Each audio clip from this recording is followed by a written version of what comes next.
तो आज मैं बहुत ही कुछ खास बातें करने वाला हूं आपसे बाबा साहेब के ऊपर और बाबा साहेब की कुछ विचारों के ऊपर और उनकी किताबों के ऊपर। हम जरूरी है कि हम युवा होने के नाते इन सब बातों पर विचार करें, क्योंकि सामाजिक व्यवस्था और सामाजिक ढांचा जिस प्रकार से आज हमें दिखाई देता है उसमें जो बदलाव है वो करना अति आवश्यक है। आज हम उस व्यक्ति के बारे में बात करने वाले हैं। शायद आप बहुत भारत के नागरिक इस बात से परिचित है कि बाबा साहब कितना संघर्ष करके और कितनी कठिनाइयों और समस्याओं को पार करके हमारे सामने अमृत जैसा भारत का संविधान दिया, इतनी जातीय व्यवस्था को ख़त्म किया, जो सामाजिक व्यवस्था थी और जो सामाजिक व्यवस्था में रीति रिवाज, परंपराएं, मान्यताएं, रूढ़ि रिवाज ये है, इस पर कितना उन्होंने चोट करा है, प्रहार करा है, इसको ख़त्म करने के लिए, जड़ से उखाड़ फेंकने के लिए। क्योंकि यही वो सारी चीज़ें थी जो समाज में, समाज के शक्तियों को, समाज की जो संगठन शक्ति है उसको दिमक की तरह चाट रही थी। तो ज़रूरी है कि हम इन सभी बातों पर विचार करें। तो मैं एक किताब लेकर आया हूँ, बहुत ही प्रसिद्ध किताब है उनकी रचनाओं में से, जो कि यह भाषण थी जिसको बाद में किताब के रूप में प्रकाशित किया गया। इस किताब का नाम है एनिहिलेशन ऑफ कास्ट, जात पात का विनाश। और मुझे पता है कि जब मैं इस किताब के बारे में बात करूंगा, विस्तृत चर्चा करूंगा, तो हिंदू धर्म में ही और कुछ तबके के लोग जो जातिगत व्यवस्था में दम्भ रखने वाले होते हैं कि मैं इस जाति का हूँ, मैं इस जाति का समर्थक हूँ, मैं इस जाति का समर्थक हूँ, मैं इस धारा, इस पंथ से आ रहा हूँ, आप हमारी जातिगत व्यवस्थाओं पर तुम उंगली उठाने वाले कौन हैं? आप उंगली उठाने वाले कौन हैं? हमारी जातिगत व्यवस्था में आप प्रवेश करने वाले कौन हैं?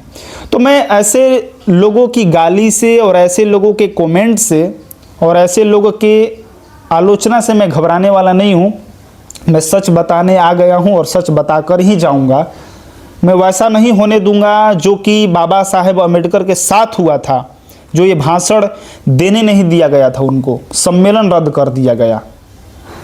एक युवा होने के नाते मेरा भी और आप भारत के जितने भी युवा नागरिक हैं, आपका एक कर्तव्य बनता है कि क्यों ना हम ऐसे चीज़ों का प्रचार और प्रसार करें जो समाज में अमन और शांति स्थापित करती हों, जो समाज में रीति रिवाज, परंपराएं, मान्यताएं, रूढ़ि रिवाजों को खत्म करती हो, जो आज दिमक की तरह पकड़े हुए हैं।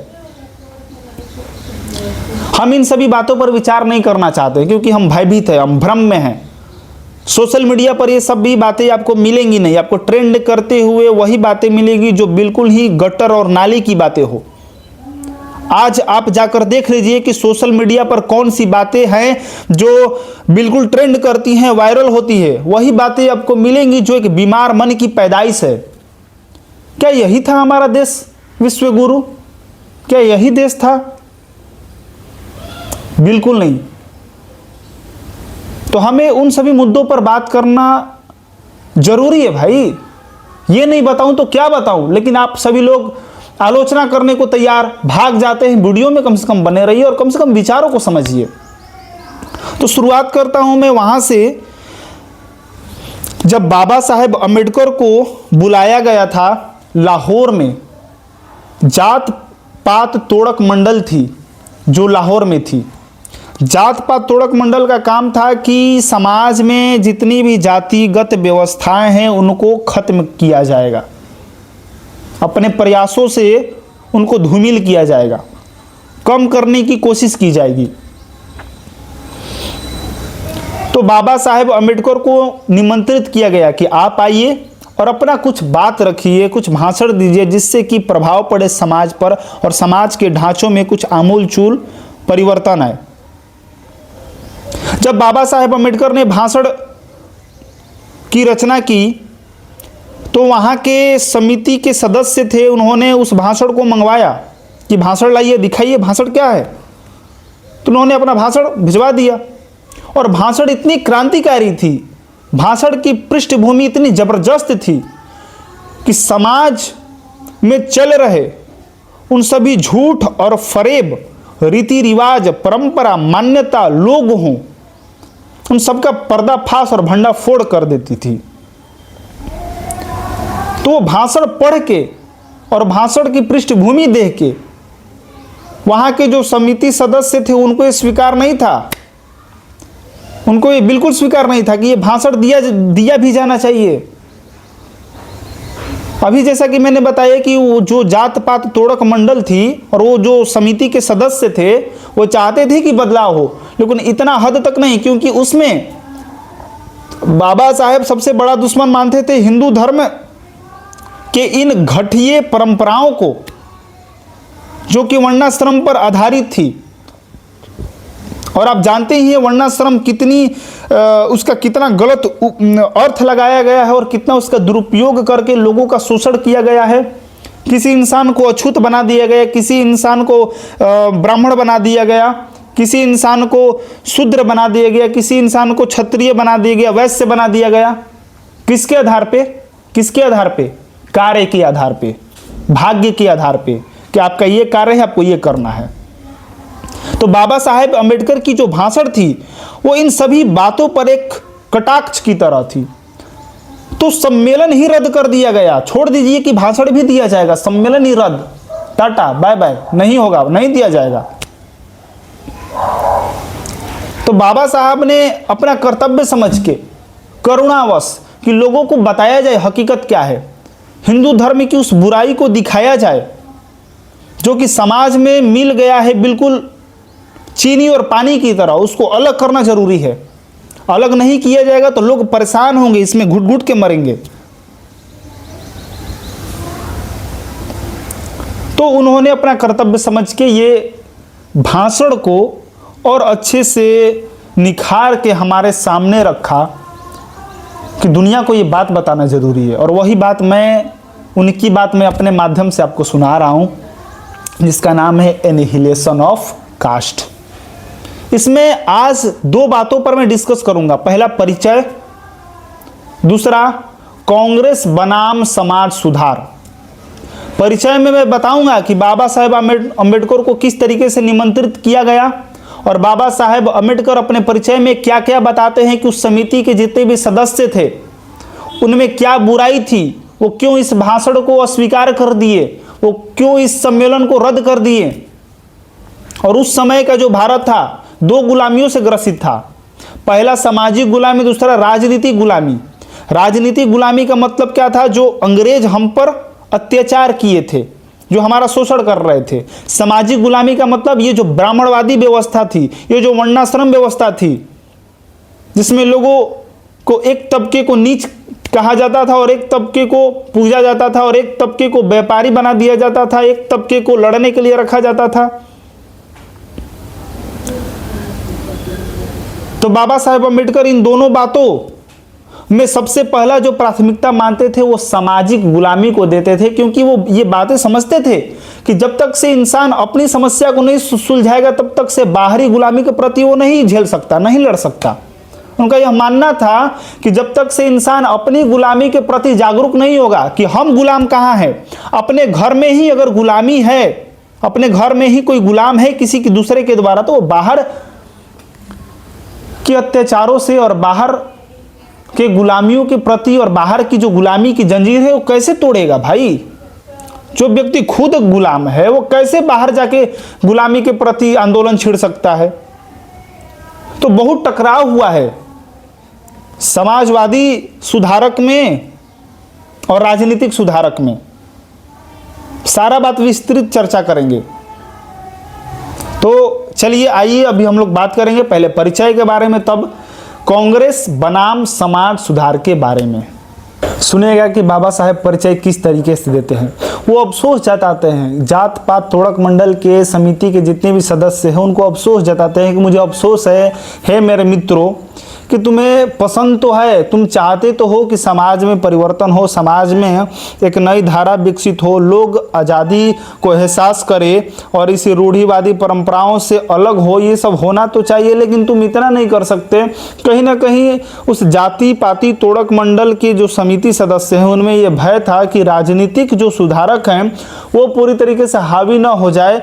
ये जो इनका जो भाषण था इतना क्रांतिकारी भाषण था, क्योंकि समाज जिससे कि समाज की जो परंपरा थी, हिंदू धर्म की जो रीति रिवाज और रूढ़िवादी और मान्यताएं थी, उस पर पूरी तरीके से चोट पड़ रहा था।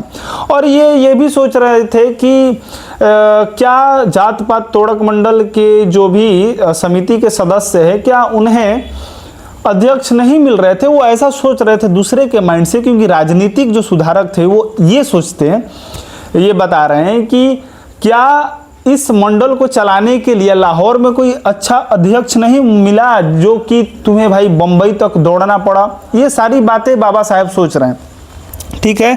तो और इसमें जो सबसे बड़ी इनकी वो थी बाबा साहेब, वो महात्मा गांधी के प्रभुत्व पर सवाल उठा रहे थे, महात्मा गांधी के विचारों पर सवाल उठा रहे थे। क्योंकि जो कांग्रेस थी, माने कांग्रेस कहने का मतलब क्या है, जो राजनीतिक सुधारक थी, उसी राजनीतिक सुधार में ये शामिल थे महात्मा गांधी जी।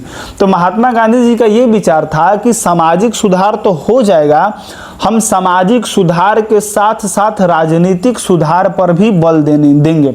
महात्मा गांधी सबसे ज्यादा, देखिए महात्मा गांधी और बाबा साहब में बस इतना ही अंतर था कि बाबा साहब सबसे उनकी जो प्राथमिकता थी वो समाज के प्रति थी कि जब तक से हमारा घर नहीं सुधरेगा, घर साफ नहीं होगा, तब तक से हम बाहर साफ सफाई नहीं कर सकते। जब तक से समाज नहीं सुधरेगा तब तक से हम राजनीति में भाग नहीं ले सकते, क्योंकि समाज के लोग ही राजनीतिक सुधार में भाग लेके अपनी गुलामी के प्रति आक्रोश दिखाते हुए अंग्रेजों को खदेड़ भगाएंगे। लेकिन महात्मा गांधी का ये विचार था, क्योंकि वो राजनीतिक सुधार से आते थे, उनका ये विचार था कि ठीक है, समाज की जो रीति रिवाजें हैं, कुछ परंपराएं हैं, कुछ मान्यता है, चलनी चाहिए। हालांकि महात्मा गांधी छुआछूत के विरोधी नहीं थे, लेकिन कुछ कुछ मान्यताएं थी जो कि महात्मा गांधी चाहते थे कि ये चलता रहे और राजनीतिक सुधार हो। लेकिन बाबा साहेब खड़ा होकर बिल्कुल पूरी तरीके से वो चाहते थे कि नहीं, बिल्कुल भी सामाजिक, बिल्कुल भी ये जो सामाजिक कुरीति है, रीति रिवाज है, ये बिल्कुल नहीं चलना चाहिए। तो इसलिए ये एक और बात हमेशा सोचा करते थे बाबा साहेब कि हिंदू जो धर्म है, हिंदू धर्म में जिसको भी यहाँ पर खड़ा किया जा रहा है वो व्यक्ति एक अछूत है। हिंदू धर्म मानते हैं कि मैं अछूत हूँ, तो मैं अगर अछूत हूँ तो किसी भी अछूत को आगे आगे बोलने की आज़ादी हिंदू धर्म का ग्रंथ नहीं दे रहा था। हालांकि हिंदू धर्म का ग्रंथ इस सबसे कोई लेना देना नहीं है, लेकिन बाबा साहेब के समय के दौरान, उस समय की धारा में अगर आप जाके देखें तो हिंदू धर्म जो बातें कह रहा था, जो बातें बता रहा था, वो हिंदू धर्म की बातें नहीं थी। वो कहीं किसी मृत चेतना से आ रही थी, किसी गटर से, किसी नाली वाली चेतना से आ रही थी। किसी ऐसे व्यक्ति ने बनाया था जो कि अपने स्वार्थों को शायद पूरी करना चाहता हो। तो क्योंकि हिंदू धर्म ये कभी नहीं बोल सकता भाई कि तुम छुआछूत हो। हिंदू धर्म का मतलब वेदांत होता है, हिंदू धर्म का मतलब उपनिषद होता है, हिंदू धर्म का मतलब मनुस्मृति नहीं होता है, हिंदू धर्म का मतलब स्मृति नहीं होता है, हिंदू धर्म का मतलब श्रुति होता है, श्रुति होता है, ज्ञान होता है। लेकिन उस समय की धारा ऐसा था, उस समय की धारा ऐसी थी कि वहां पर जितने भी लोग थे, तो बाबा साहब अपने दिमाग से सोचते थे कि हिंदू धर्म मुझे ऐसे ऐसे सोचेंगे, मुझे सोचेंगे कि कोई अछूत है जो हमारा नेतृत्व कर रहा है, कोई अछूत भाई। उस समय की जो ब्राह्मणवादी व्यवस्था थी, तो ब्राह्मण तो सीधे इनकार कर देते थे कि कोई अछूत हमारा नेतृत्व क्यों करेगा, हमें तुम मार्ग दिखाएगा, तुम हमारे गुरु कहाँ से हो गए। क्योंकि हिंदू धर्म के शास्त्र के अनुसार ऐसा इनका मानना है बाबा साहब का कि बोला जाता था वर्णाम ब्राह्मणों गुरु कि जो वर्णाश्रम में जितने भी ये 4 तरीके के वर्ण हैं, इन चारों तरीके के वर्ण में जो गुरु कहने का हकदार है वो कौन होना चाहिए, तो भाई ब्राह्मण होना चाहिए। ब्राह्मण, क्षत्रिय, वैश्य और शूद्र में गुरु कहलाने का अधिकार कौन है, तो ब्राह्मण है। भले ही वो ब्राह्मण कितना ही चौपट हो, गया गुजरा, उसे कुछ नहीं आता हो, फिर भी गुरु कहलाने का अधिकार वही रहता था। तो ये ऐसा सोचा करते थे कि एक अछूत ये मानने वाले लोग अगर खड़े हैं तो मुझे इस तरीके से वो स्वीकार नहीं कर सकते। और इसमें कुछ कुछ बातें हैं, और सबसे जो ज़्यादा था बाबा साहब को, ये अपने बगीचे का सांप समझते थे कि भाई ये सांप है, ये अछूत है और ये इतना पढ़ा लिखा है तो क्या, हमारी मान्यता हमारी परंपरा ही जिंदाबाद रहेगी। ये हमारी बगीचे का सांप है, हमारा घर उजाड़ रहा है, हमारे पेट पे लात मार रहा है, हमारे स्वार्थ हमारी कामनाओं को धूमिल कर रहा है। तो इसलिए बाबा साहब से हिंदू धर्म के जितने भी पुरोहित पंडित थे वो सभी जलते ही आए हैं। और एक बहुत ही बढ़िया किताब है, रामदास की किताब है। और रामदास जो थे वो महाराष्ट्र के जो पेशवा थे लोग, शिवाजी को वो हिंदू राष्ट्र स्थापित करने के लिए उनको प्रेरित किया था रामदास ने। एक संत थे रामदास ने, तो उनकी एक किताब है, जो उनका जो किताब है वो राजनीतिक भी है, सामाजिक भी है और धार्मिक भी है। तो वो किताब का नाम है दासबोध। उस दासबोध में ये सवाल करते हैं कि तुम किसी भी अछूत को गुरु नहीं मान रहे हो, क्यों गुरु नहीं मान रहे हो? क्या वो अछूत अगर विद्वान है तो क्या तुम उसे गुरु नहीं मानोगे? उनका यह मानना था कि किसी भी व्यक्ति को गुरु इस आधार पर मत मानो कि वो उस जाति में पैदा हुआ है, बड़ा है तो भाई उसको हम गुरु बोल देंगे। गुरु उसको मानो जो सच में अपना आत्मचिंतन किया हो, आत्म अवलोकन किया हो, जिसके पास आत्म जिज्ञासा हो, आत्मज्ञान हो। गुरु कहलाने का अधिकार वो है। गुरु जो ब्राह्मणों का निर्देश था, क्या वर्णाम ब्राह्मणों गुरु, कि वर्ण के भीतर जो ब्राह्मण है वो गुरु माना जाएगा। लेकिन इनका कहना था कि गुरु वह है जो किसी जातिगत धारा में नहीं बंधा है, जो विद्वान है, जो आत्मज्ञानी है, वो गुरु है। और इन सभी बातों इनके मन में चल रहा था। और ये भी ये सोच रहे थे कि मैं जिस प्लेटफॉर्म पर खड़ा होके, मैं जिस प्लेटफॉर्म पर खड़ा होके हिंदुओं को उपदेश दे रहा हूं, क्योंकि समझिएगा वहां पर सामाजिक सुधार और राजनीतिक सुधार में सबसे बड़ी जो भीड़ थी वो हिंदुओं की राजनीतिक सुधार में थी। हिंदुओं की जो राजनीतिक सुधार है, मतलब कि जो राजनीतिक सुधार है वहां पर हिंदुओं की संख्या अधिक थी, ना कि यहां पर सामाजिक सुधार में। सामाजिक सुधार में कुछ लोग थे, वो अपना जितना संघर्ष कर सकते थे, जितना प्रयास कर सकते थे, जितनी अपनी भूमिका दे सकते थे, उन्होंने अपना कर्तव्य निभाया। लेकिन राजनीतिक सुधार में सबसे बड़ी जो शक्ति थी वो हिंदुओं की शक्ति थी, जो कि सामाजिक सुधार पर वो ध्यान नहीं देते थे। तो इसलिए बाबा साहब ये सोचा करते थे कि मैं हिंदू के प्लेटफॉर्म पर, हिंदू के मंच पे खड़ा होकर अगर मैं ये बात बोलूंगा तो कतिपय मुझे स्वीकार नहीं करेंगे। वो जानते हैं कि ये व्यक्ति अछूत है, और अछूत है तो ये बातें बिल्कुल वो स्वीकार करेंगी नहीं, मुझे नजरअंदाज कर देंगे, मेरी बातों का कोई मूल्य नहीं होगा। इसलिए ये चाहते थे बाबा साहब की राजनीतिक सुधार होने से पहले सामाजिक सुधार हो। यही सभी बातें उनके साथ चला करती थी। और फिर उसके बाद वो दूसरी बात की ओर बढ़ते हैं, कांग्रेस बनाम समाज सुधार।